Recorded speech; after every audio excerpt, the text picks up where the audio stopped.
Hello, my name is Ryan Messer, and you're listening to the Life is a Mess podcast. I hope you had a terrific week this week. And I just want to start off by saying I'm a little bit on the sick side, so if I sound different or if I cough or anything like that, that's the reason why. And hopefully next week I'll be feeling a little better, so maybe a little better. But I can't let y'all down this week, so I'm going to try my best to do what I can. So with that being said, this week's quote comes in honor of Martin Luther King Jr.'s day today. So this week's quote is, "If you can't fly, then run. If you can't run, then walk. If you can't walk, then crawl. But by all means, keep moving." So I think this quote is a good quote or a good representation of the kind of person he was and how he should be every day. So people oftentimes make excuses for things not working out or not reaching their goals. But in reality, if they just kept moving forward, they could have achieved what they wanted. And I understand that there's specific situations that makes this statement wrong, but for the most part in today's lives, we just look at a situation and say that we can't do it. That's really the end of the story. And, it is easier to take the easy route out of things, and essentially that's what you're doing when you say that you can't do it. But that's not all the time the best way for things, and honestly, almost never the best thing for things. But I feel like him speaking about not being able to fly, not being able to walk is a little bit too much, but the point is still there in that you need to keep moving forward no matter what. And so, if you, sorry, um, so you don't let the biggest thing is, you know, don't let things take you backwards. And don't, if they do take you backwards, don't just sit there and stall and don't move forward at all. Dust yourself off and keep moving. Because when you stop moving forward, that's when things start getting bad and get worse and worse and worse. So trust me, I understand that there's times where it seems like things just keep getting harder and harder, and you can't keep moving forward. I promise that if you keep putting one foot in front of the other, then you'll eventually catch up to where you were and move past where you were originally.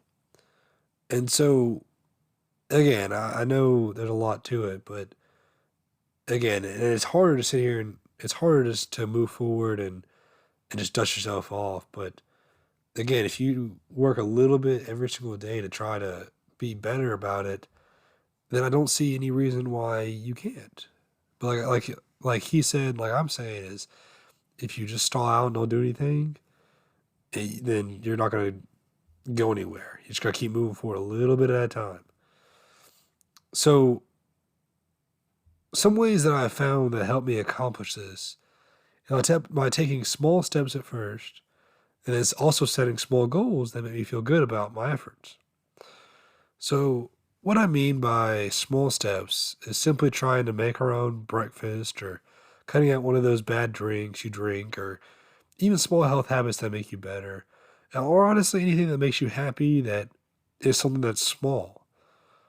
Again, obviously, you can have big goals too. That's not saying you shouldn't, but I'm saying that if you're going backwards and you're in a bad spot, then it might be good to start small.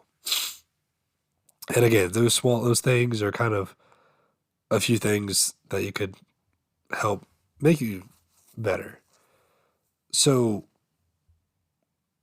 the thing is if when you make big, huge goals for yourselves, like say losing 50, 60 pounds or cutting out all bad drinks, period, it'll end up, it's just too much and gets overwhelming. And then you'll just give up. And giving up is, I mean, why'd you even try in the first place? Yeah, you may have lost 2 or 3 pounds or 4 or 5 pounds, and good for you, but you're probably going to gain it all back if you cut it cold turkey and because you're overwhelmed and get upset about it. So instead of having that, you need to set small goals. So this is the same for having small goals, is that you have a bunch of victories that make you feel better. For example, any of the previous examples could be written down and when they are followed, marked down. or mark them out, and then in your mind, that's a win. So I know it sounds ridiculous, but when you write things down and you achieve them, and then you mark them off as being done, it gives you a little burst of dopamine in your mind that says, "Hey, I accomplished that. I did something good." Even though it's something that you could be honestly be doing every day already, but you don't get that release because you just do it. Whereas if you wrote it down, you'd actually get that feeling and the energy of it. So when things are stacking or tough, stacking small wins like this can help you move forward and get the big wins in the future. Like I said earlier, is if you just sit there and stall out, you're not going to move any forward at all. But if you have small wins that make you feel better slowly, slowly, slowly, you're actually going to be capable of achieving these big goals, these big wins. So, again, I apologize for it being a short week. Again, I don't necessarily feel the greatest, but I felt like I wouldn't be doing y'all justice, and I feel like I'd be almost a hypocrite if I didn't at least put out something this week. Because like I always say, give everything you got, and if all you got is a little bit, then you gotta be happy with yourself on it. So, with all that being said, I present this week's challenge, and that is to set a list of 5 tiny goals you can do every day that is good for you, and try your best to achieve all of 5 for five of the 7 days. And I guarantee things you'll realize how quickly those small goals mean and how much they mean. So as always, let me know how this goes, and if it helps you make you feel better, please let me know. So this concludes this week's podcast. So thank you for listening. I hope you have a terrific week. I look forward to speaking to you next week. Goodbye.